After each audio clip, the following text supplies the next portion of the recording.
Let's talk some resource allocation because I believe this is your superpower after going through your resume. And you spent over 15 years at EA, the video game company that I think many of us are familiar with. What did you learn about resource allocation that stuck with you? Yeah, EA is a fantastic business. One thing that is very specific there is that the company invests in the long term, right? Like you need any time between 1 and 3 years to develop a game. And so when you invest and you allocate resources to a given game, you don't even know what the game is going to look like at the end. And so it's a huge creative bet. And what I took away from that is you cannot invest in everything at the same time, right? Like you have to make choices. So in the case of EA, it was a lot of creative choices, like editorial choices, like what kind of games, what kind of genre we want to go in. But for any company, I think it's kind of the same concept, which is, you have to make bets and, you have to allocate your resources the best way you can based on deep belief you have in the product that is going to come out of that allocation of those resources. What were some of the big hit games that came out when you were at EA? The game was named FIFA at the time. Like it was very, very big. EA Sports Football Club now, but that was very big.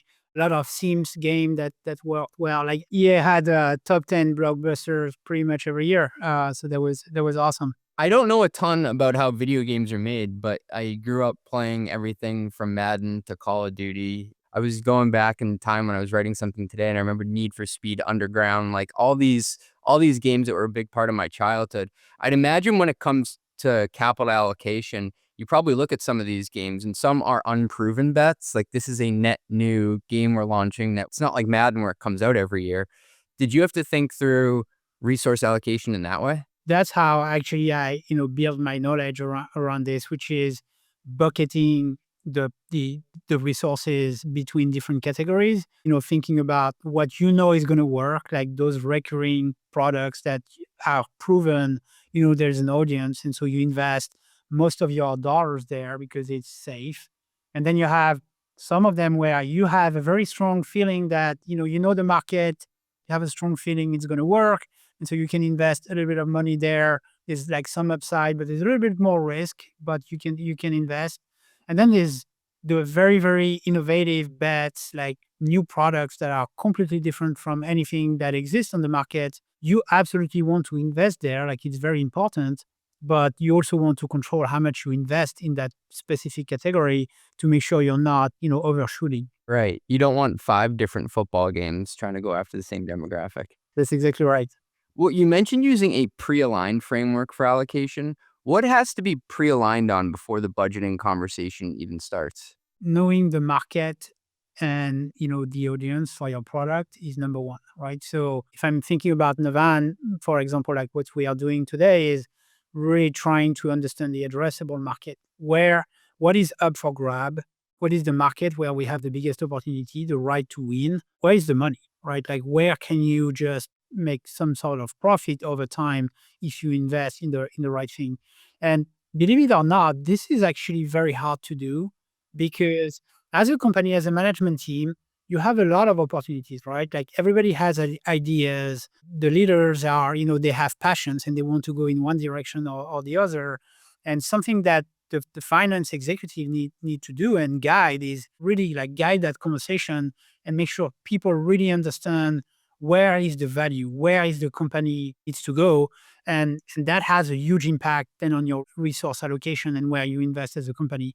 But it's very hard to align an organization in large scale businesses to just go after one thing, two things, not the entire opportunity out there because it's endless. We're going to talk about Navan in a bit and also how you size up TAM.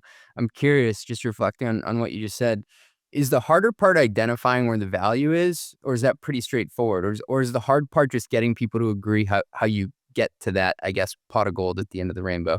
Yeah, I would say it's a little bit of both. You need to really understand your market, right? So you need to understand the customers at a very granular level. So you need to understand by cohort, like what are the behaviors of those customers? How much money are they spending? How much money can you extract from those unit economics, right? So you need to really know the market very well.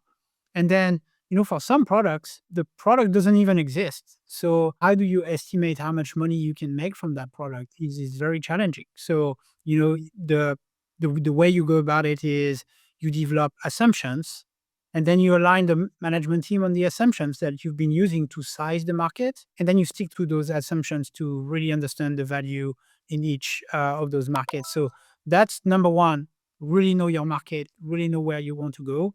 And then two, you have like endless conversations with, in the boardroom and with the management team around what's really the best market you want to go after, because everything is not about the numbers, right? You need to know about the competition, and you need to know about where this market is going to go down the road. What are the demographics?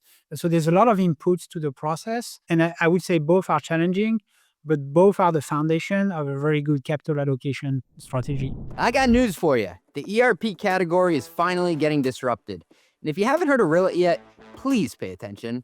It's the AI native ERP built specifically to replace NetSuite, and it's already won over hundreds of finance teams. Their mission is to make the zero-day close a reality, and they're actually doing it.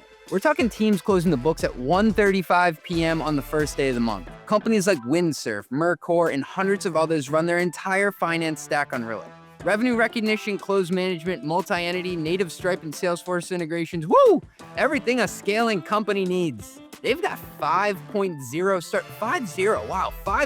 on G2. They're backed by A16Z and Sequoia, heard of them, and CPA-led implementations that get you live in 45 days. That is simply unheard of in the ERP space. If your books aren't running as fast as your business, check out Rillet. Book a demo at rillet.com/CJ. That is RILLET.com/CJ. That's me.